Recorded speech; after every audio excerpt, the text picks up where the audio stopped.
तत्र पूर्व पक्ष तत्र प्राप्तं तावत अर्थात गति गमन का फल है विभाग की उत्पत्ति, क्योंकि जो व्यक्ति जिस देश से गमन करता है उस देश से उस व्यक्ति का विभाग हो जाता है। और आगति आगमन का फल संयोग का उत्पाद है, क्योंकि जो व्यक्ति जिस देश में गमन करता है उस देश के साथ उस व्यक्ति का संयोग हो जाता है। सर्वगत व्यापक पदार्थ का विभाग और संयोग संभव नहीं होता, क्योंकि जो सर्वत्र नित्य प्राप्त है अथवा सर्वात्मक है उसके किसी देश से संयोग और विभाग उत्पन्न क्यों कर होंगे। किंतु व्यापकी भूत पदार्थ का न गमन बन सकता है और न आगमन, क्योंकि गमन और आगमन के फल होते हैं कर्तिगत विभाग और संयोग, वे व्यापी आत्मा में नहीं हो सकते। अतः आत्मा का शरीर के समान मध्यम परिमाण माना जाए अथवा अनुपरिमाण मध्यम परिमाण का निराकार जैन मत की परीक्षा में किया जा चुका है। परिशेषतः जीव का अनुपरिमाण सिद्ध होता है। उत्क्रांति के लिए देह का त्याग करना आवश्यक है। उत्क्रांति आदि श्रुतियों के आधार पर जीवों का अनुपरिमाण सिद्ध किया गया। व्यापकी भूत ब्रह्म के विकार होने के कारण जीवों का ब्रह्म से भेद सिद्ध होता है। अतः श्रुतियों में प्रतिपादित महत्व और अनंतत्वादि का संबंध ब्रह्म के साथ ही निश्चित होता है, जीव के साथ नहीं। अर्थात जैसे वामदेव ऋषि ने गर्भ में ही पारमार्थिक दृष्टि को अपनाकर अपने को ब्रह्मरूप बताया है, वैसे ही जीव रूप विकार अपनी प्रकृति भूत ब्रह्म से परमार्थतः भिन्न नहीं। अतः ब्रह्म के महत्व परिमाण का व्यपदेश व्यवहार जीव में कर दिया गया है। यहाँ उत शब्द का अर्थ उद्धरण या निकालना है। जैसे कूप से जल का उद्धरण निष्कासन किया जाता है, अधिक परिमाण में से उद्धृत परिमाण स्वल्प होता है। जैसे एक बाल केस के 100 भाग करके उनमें से एक भाग उद्धृत किया गया, उसके भी 100 भाग किए गए, उनमें से एक भाग उद्धृत किया। ऐसे उद्धृत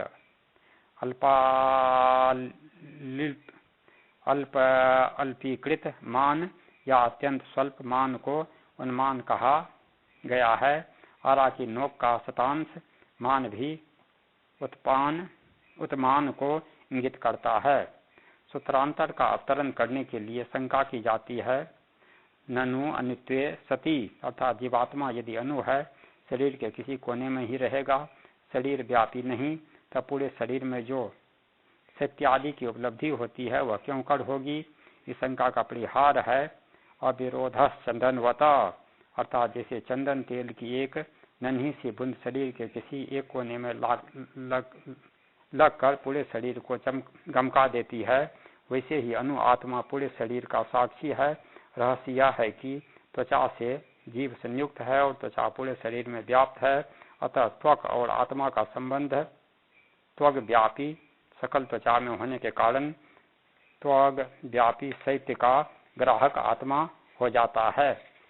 शंका, अनु आत्मा की शरीर व्यापनी उपलब्धि में जो चंदन बिंदु का दृष्टांत दिया गया वह उचित नहीं, क्योंकि चंदन बिंदु का अल्पीयस्त स्वल्प परिमाण प्रत्यक्ष है। अतः उसमें शरीर व्यापी कार्य क्षमता की कल्पना असंगत नहीं, किंतु जिस आत्मा की अनुता संदिग्ध है और शरीर व्यापी कारिता उपलब्ध हो रही है, उसकी नैसर्गिक व्यापकता को तिलांजलि देकर इस प्रकार की अप्रत्याशित कल्पना कहाँ तक तर्कसंगत है।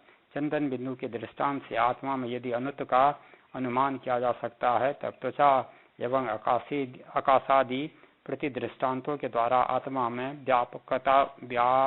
व्यापकत्वानुमान का नान विरोध कौन करेगा। भास्कर यही कह रहे हैं, न चात्रानुमानं संभवती। समाधान, उक्त शंका का निराकरण किया जाता है अत्रोच्यते, अर्थात जैसे चंदन बिंदु में अल्पीयस्त प्रत्यक्ष सिद्ध है, वैसे ही हृदय ही ऐसा आत्मा इत्यादि श्रुतियों से आत्मा में अनुत निश्चित है। यदि पूर्वोक्त ऐसो अनुरात्मा इत्यादि श्रुतियों से ही अनुत सिद्ध है, तथापि इस पक्ष में श्रुतियों का वैभव भूसत्व या बाहुल्य दिखाने के लिए ही हृदय ही ऐसा आत्मा इत्यादि अनुश्रुतियों का उपन्यास किया गया है।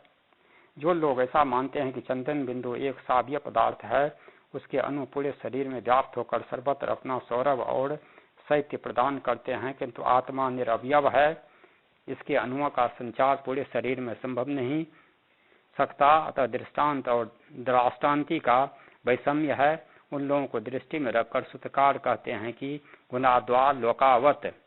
भाष्यकार सूत्र की व्याख्या कर रहे हैं, चैतन्य गुण व्याप्त है, अर्थात यद्यपि जीव अणु है तथापि उसका चैतन्य रूप गुण सकल देह में वैसे ही व्याप्त है जैसे कि घर के एक कोने में रखे छोटे से दीपक का प्रकाश गुण पूरे घर में फैल जाता है। शंका, आत्मा का चैतन्य रूप गुण यदि पूरे शरीर में व्याप्त है तब आत्मा को भी पूरे शरीर में व्याप्त मानना होगा, क्योंकि गुणी के बिना गुण नहीं रह सकता। चैतन्यं श्वास मंतरा न वर्तते गुणतत्वाद रूपवत। समाधान, व्यतिरेको गंधवत, अर्थात उक्त अनुमान गंधात्मक गुण में व्यभिचारी है, क्योंकि वहाँ गुणत्व रूप हेतु के रहने पर भी आश्रव्यतिरिक्त वृत्तित्व नहीं, अपितु गंध गुण अपने आश्रयी भूत पुष्पों को छोड़कर देशांतर में व्याप्त हो जाता है। चैतन्य रूप गुण भी अपने आश्रयी भूत अनु आत्मा को छोड़कर पूरे शरीर में रह सकता है। शंका, अकेला गंध गुण पुष्पों से पृथक नहीं होता, अपितु गंध के आश्रयी भूत द्रव्य कण पुष्पों से निकलकर वायुमंडल में फैल जाते हैं, उन्हीं का सौरभ अनुभूत होता है। समाधान, पुष्प के कण यदि पुष्प से निकलते हैं तब पुष्प को छीन हो जाना चाहिए, किंतु उसका क्षय प्रतीत नहीं होता, अपितु पुष्प जैसे का तैसा उपलब्ध होता है। शंका, क्षय पदार्थ अत्यंत सूक्ष्म है, अतः उसे यदि विवादग्रस्त मान लिया जाए तब भी पुष्प की क्षीणता न दिखने का कारण पुष्प से निकलने वाले कणों की स्वल्पता है, अर्थात गंध के आश्रयी भूत परमाणु अत्यंत सूक्ष्म एवं इतनी स्वल्प मात्रा में होते हैं कि वे न तो पुष्प से निकलते हुए दिखाई देते हैं और न उनके निकल जाने से पुष्प में कोई न्यूनता ही प्रतीत होती है, ऐसा शंका भाष्यकार कर रहे हैं। स्यादेत। समाधान, उक्त शंका का निराकरण करते हुए कहा गया है, न अतीन्द्रियात्वात् परमाणु नाम, अर्थात पुष्प से निकलने वाले परमाणु अत्यंत सूक्ष्म हैं, जैसे उनका रूप दिखाई नहीं देता वैसे उनका गंध गुण भी प्रत्यक्ष नहीं हो सकता। यदि किसी प्रकार उसका ग्रहण मान लिया जाए तब अत्यंत मंद अनुभूति होनी चाहिए, उत्कट नहीं, किंतु किसी पुष्प वाटिका के समीप से निकल जाने पर जो अत्यंत उत्कट गंधानुभूति होती है वह परमाणुओं की कदापि नहीं हो सकती। शेष भाष्य सुबोध है। आत्मा ज्ञान स्वरूप नहीं, क्योंकि प्रज्ञा शरीरं समारोहो, इस श्रुति में आत्मा का कर्तृत्वेन और प्रज्ञा ज्ञान का करणत्वेन प्रतिपादन दोनों का पार्थक्य सिद्ध करता है। जैसे दीपक अपनी प्रभा के द्वारा गृह को व्याप्त करता है, वैसे ही आत्मा अपने चैतन्य रूप गुण के द्वारा शरीर पर समारूढ़ होता है, अर्थात शरीर को व्याप्त करता है। सिद्धांत, जीव अणु नहीं हो सकता, क्योंकि ब्रह्म रूप है, ब्रह्म विभु है, अतः जीव भी विभु है। अतएव श्रुतियों में उसे विभु कहा गया है। स वा एस महानज आत्मा, जीव को अणु मानने पर शरीर व्यापनी वेदना उत्पन्न नहीं हो सकती। आशय यह है कि महान पदार्थ का अल्प पदार्थ के साथ जो संयोग होता है वह संयोग अपने अल्प संबंधी को ही व्याप्त करता है, महान को नहीं, क्योंकि आकाश का जो घट करक करवा आदि के साथ संयोग है वह घटादि को ही व्याप्त करता है, आकाश को नहीं। अन्यथा जहाँ जहाँ आकाश की प्रतीति होती है वहाँ वहाँ सर्वत्र घट करक आदि की प्रतीति होनी चाहिए। वैसी प्रतीति मानने पर घटादि को भी आकाश के समान विभु मानना होगा। अणु जीव का शरीर व्यापी त्वचा के साथ जो संयोग है वह भी अणु को ही व्याप्त करेगा, पूरी त्वचा को नहीं। अतः सत्यादि की सर्वांगीण अनुभूत तभी होगी जबकि जीव को व्यापक माना जाए। यद्यपि अंतःकरण मन को कुछ लोग अणु मानते हैं, अतः जीव का अंतःकरण के साथ और अंतःकरण का त्वचा के साथ जो संयोग होगा वह भी अनु मन को ही व्याप्त करेगा, शरीर व्यापनी त्वचा को नहीं। कंटक की चुभन शैल के समान सर्वांगीण नहीं। यह कंटक तोदन का शैत्य से अंतर है। गुण त्वमेव ही गुणिन मनाश्रित्या गुणस्य हीयेत। इस भाषा का आशय यह है कि अनु आत्मा शरीर के एक कोने में और उसका चैतन्य रूप गुण पूरे शरीर में व्याप्त हो, ऐसा संभव नहीं, क्योंकि गुणों का गुणपना यही है कि नियमता द्रव्य के आश्रित रहना या द्रव्य को छोड़कर न रहना। अतएव शरत काल में जो उत्कट शीत स्पर्श अनुभूत होता है वह भी अपने आश्रय द्रव्य को छोड़कर नहीं रहता। वायुमंडल में बिखरे हुए हिमकणों का ही वह शीत स्पर्श उद्भूत गुण माना जाता है। उन हिमकणों का रूप अनुद्भूत होने के कारण वैसे ही उपलब्ध नहीं होता। जैसे कस्तूरी के विकीर्ण नन्हे कणों का केवल गंध गुण उद्भूत होने के कारण उपलब्ध होता है, रूप और स्पर्श अनुद्भूत है, अतः अनुभूत नहीं होते। यह जो कहा था कि पुष्पादि के सूक्ष्म कणों के निकलने पर पुष्प को छीन हो जाना चाहिए, वह कहना उचित नहीं, क्योंकि पुष्प से जितने कण निकलते हैं उतने पार्थिवादी रजः कण उसमें समाविष्ट हो जाते हैं, अतः न्यूनता का भान कभी नहीं होता। किंतु कुछ समय के पश्चात कस्तूरी पिंड गंध रहित अवश्य उपलब्ध होता है। स्वभाव को अपने भाव पदार्थ से कभी पृथक नहीं किया जा सकता। इस प्रकार श्रुति, स्मृति, इतिहास और पुराण आदि प्रमाणों के द्वारा जीव में निर्विकार ब्रह्म रूपता सिद्ध होती है, वैसे ही जीवगत परम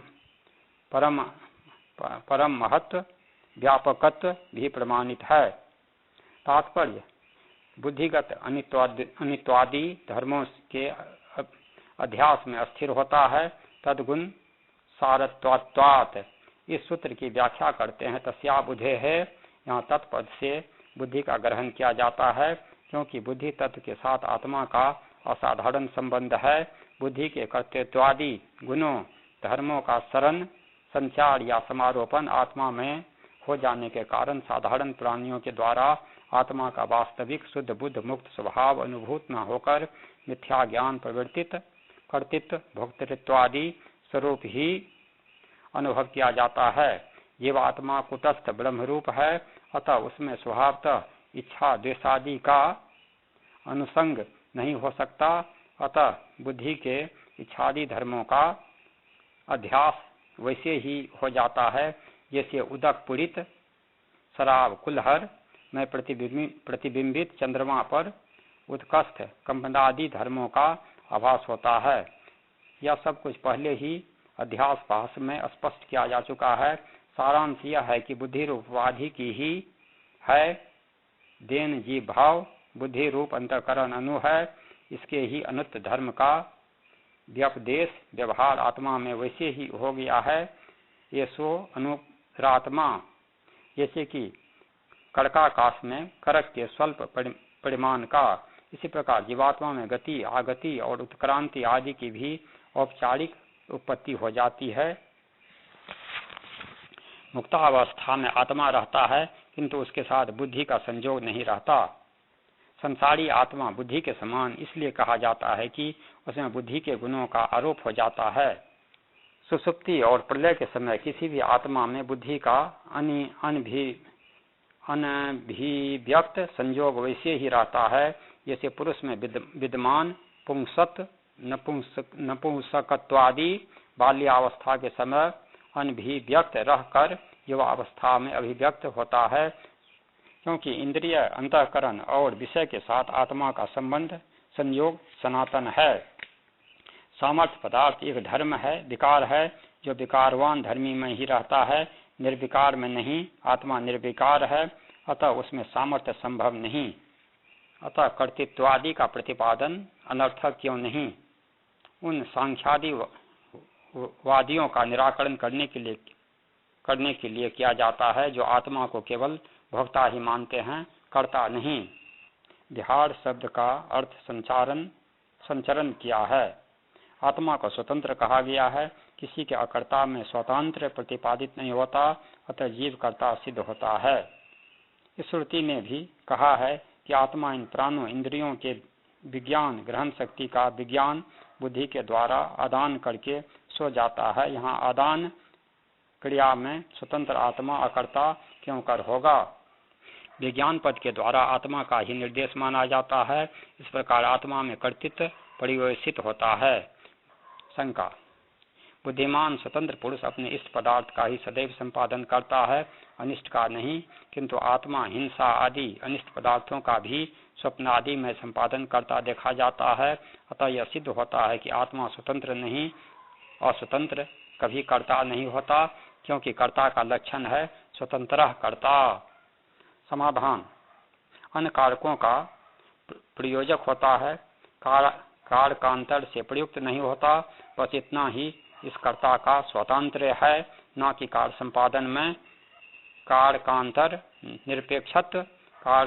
निरपेक्षत्व रूप स्वतंत्र तो ईश्वर में भी नहीं, जो कि सर्वथा प्रभु समर्थ माना जाता है। यदि कर्ता का कारकांतर निरपेक्षत्व लक्षण माना जाता है तब संसार में कर्ता कोई न रहेगा, उसकी कथा ही समाप्त हो जाएगी। आशय यह है कि नित्य चैतन्य रूप आत्मा को इंद्रियगण अपने अपने विषय का उपहार देते हैं। इस प्रकार की उपलब्धि में आत्मा स्वतंत्र है। उपलब्धि का विषय नियमतः इष्ट पदार्थ ही होगा। आत्मा और बुद्धि इन दोनों में शब्द मात्र का भेद रह जाता है, अर्थात कोई भेद नहीं। जब किसी एक ही विषय पर धारणा, ध्यान और समाधि का प्रयोग किया जाता है तब इन तीनों की सामूहिक परिभाषा संयम होती है। देश बंध चित्तस्य धारणा निधिध्यासितभ्यः, इस पद के द्वारा ध्यान का निर्देश किया गया है, क्योंकि वृत्ति का सजातीय प्रवाह निधिध्यासन है, इसे ही ध्यान कहते हैं। यह पद समाधि का बोधक है, क्योंकि विशुद्ध एकाग्र वृत्ति के द्वारा ही आत्मा का दर्शन होता है, अर्थात उक्त कर्तृत्व आत्मा में वास्तविक है अथवा औपधिक। स्वाभाविक कर्तृत्व का जब तक कोई बाधक हेतु उपलब्ध न हो तब तक औपधिक मानना युक्त नहीं कहा जा सकता, अन्यथा चैतन्यादि स्वाभाविक पदार्थों को भी औपाधिक ही मानना होगा। जैसे ज्ञेय पदार्थों के न रहने पर ही पुरुष अज्ञ ज्ञानाभाववान नहीं होता, वैसे ही क्रिया का संबंध न रहने पर भी कर्ता अकर्ता नहीं होता। आत्मा में कर्तृत्व ज्ञानादि के समान स्वाभाविक नहीं कहा जा सकता, क्योंकि जीवात्मा ब्रह्म रूप है। ब्रह्म में सत्य, ज्ञान, आनंद आदि स्वाभाविक पदार्थों का श्रुतियां बार बार प्रतिपादन करती है, अतः उसमें क्रियारोप के बिना क्रिया शक्ति का योग संभव नहीं, अर्थात क्रिया शक्ति के रहने पर भी कार्य की निवृत्ति से मोक्ष की सिद्धि क्यों न होगी।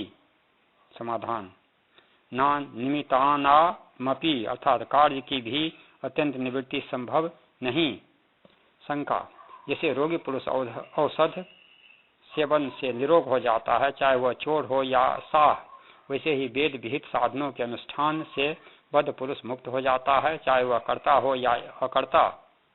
अपितु ब्रह्म स्वरूप मोक्ष नित्य है, केवल ज्ञान से उसकी अभिव्यक्ति होती है। ब्रह्म में कर्तृत्व भोक्तृत्व का भान ही बंधन पदार्थ है, उसके रहने पर मोक्ष क्यों कर होगा। दूसरी बात यह भी है कि नित्य शुद्ध बुद्ध मुक्त स्वरूप ब्रह्म की अवगति से मोक्ष सिद्धि मानी गई है।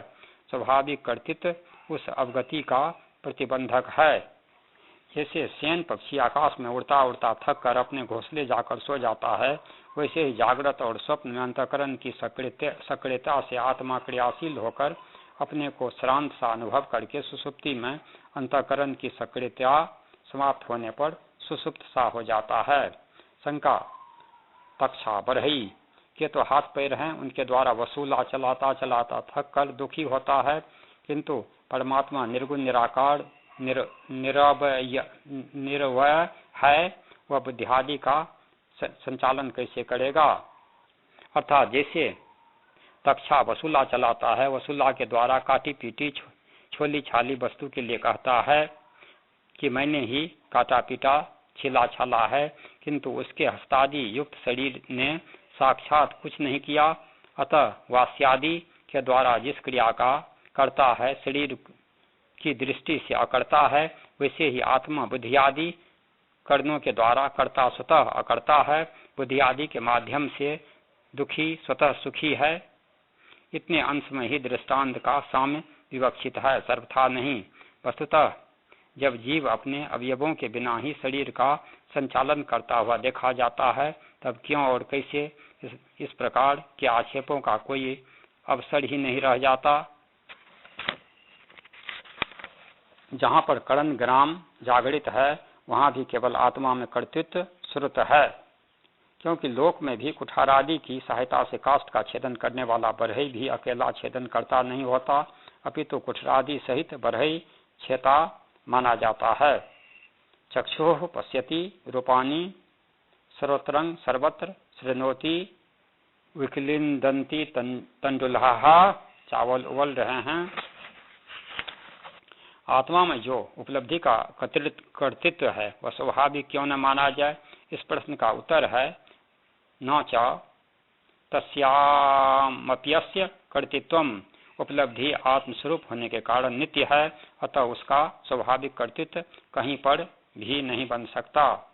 आशय यह है कि चैतन्य रूप उपलब्धि आत्मस्वरूप होने से नित्य है, अतः उसका न तो आत्मा में कर्तृत्व है और न बुद्धि में कर्णत्व, किंतु चैतन्य ही विषयावच्छिन्न होकर वृत्ति और उपलब्धि आदि शब्दों से कहा जाता है।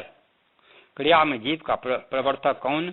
इस प्रश्न के उत्तर में राग द्वेष को प्रवर्तक कहा जा सकता है, क्योंकि राग द्वेष को द्वेष की संज्ञा देते हुए प्रवर्तक कहा जा चुका है, क्योंकि इस द्वेष और पक्षपात के बिना किसी जीव को पाप और किसी को पुण्य कर्मों में प्रवृत्त नहीं किया जा सकेगा।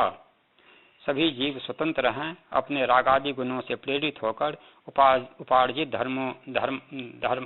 धर्माधर्मों के द्वारा सुख दुख मिश्रित वैचित्र का अनुभव करते हैं।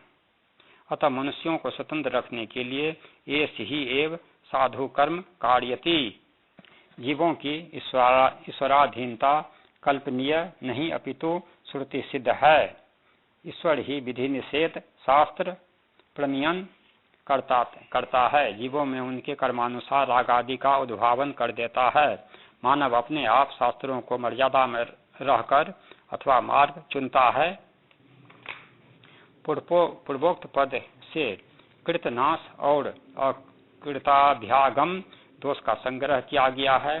कर्म निरपेक्ष ईश्वर को ही फलदाता मानने पर पूर्वकृत कर्म की निष्फलता और अकृताभ्यागम बिना कर्मों के सुख दुख उपभोग मानना पड़ेगा।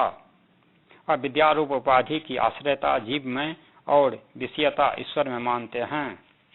यह एक स्थिर नियम है कि जो वस्तु उपक्रम में प्रतिपादित, मध्य में परामृष्ट और अंत में उपसंहत है, उसी वस्तु में समुचे प्रकरण का तात्पर्य माना जाता है। किसी अर्थ का अभ्यास बार बार प्रतिपादन उस अर्थ की प्रधानता सुदृढ़ करता है। जैसे दर्पणादि उपाधियों के हट जाने पर प्रतिबिंब अपने बिंब रूप में ही अवस्थित हो जाता है, वैसे ही अविद्या रूप उपाधि का अभाव हो जाने पर जीव ब्रह्म रूप में अवस्थित होता है। लोक में सामान्यतः प्रवृत्त को विशेषतः प्रवृत्त करना अनुज्ञा कहलाता है। वेदांत सिद्धांत में सभी जीव ईश्वर के प्रतिबिंब हैं। प्रत्येक प्रतिबिंब में उसकी अपनी दर्पणादि उपाधि के ही कंपादि धर्म आरोपित होते हैं। सभी उपाधियों के धर्म सर्वत्र नहीं। महाभूतों की उत्पत्ति एकमात्र शब्द प्रमाण से अवगत होती है। जिसकी उत्पत्ति का प्रतिपादक शब्द प्रमाण उपलब्ध नहीं, उसकी उत्पत्ति का अभाव माना जाता है। जैसे चैत्य स्तूप के कर्म निर्माण और उसकी वंदना को धर्म इसलिए नहीं माना जाता कि उसकी धर्मता का विधायक कोई शब्द प्रमाण नहीं।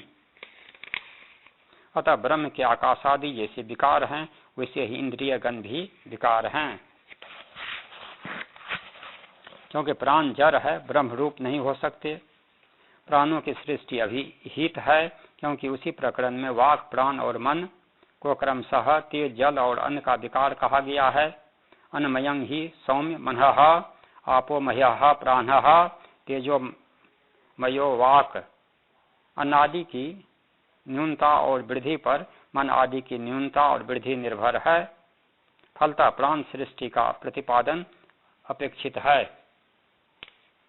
प्रमाणांतर के आधार पर 11 इंद्रियां सिद्ध हो रही है। परस्पर विरुद्ध वाक किसी अर्थ तत्व के निश्चयात्मक नहीं हो सकते। बत्ती को विकृत करता जलाता है और तेल का शोषण करता है। जब एक ही अंतःकरण अनेक कार्य कर लेता है तब अनेक अंतःकरण मानने की आवश्यकता नहीं। एक ही अंतःकरण मनन करने के कारण, मन अभिमान करने के कारण अहंकार और अध्यवसाय निश्चय करने के कारण बुद्धि कहलाता है। विज्ञान तत्व मन से भिन्न नहीं, तत्तः एक होने पर भी वृत्ति भेद को लेकर पृथक उल्लिखित कर दिया गया है। चक्षु, घ्राण, रसना, वाक, श्रोत्र, मन और त्वक, साथ ही प्राण इंद्रियां उत्क्रांति और गति करते हैं।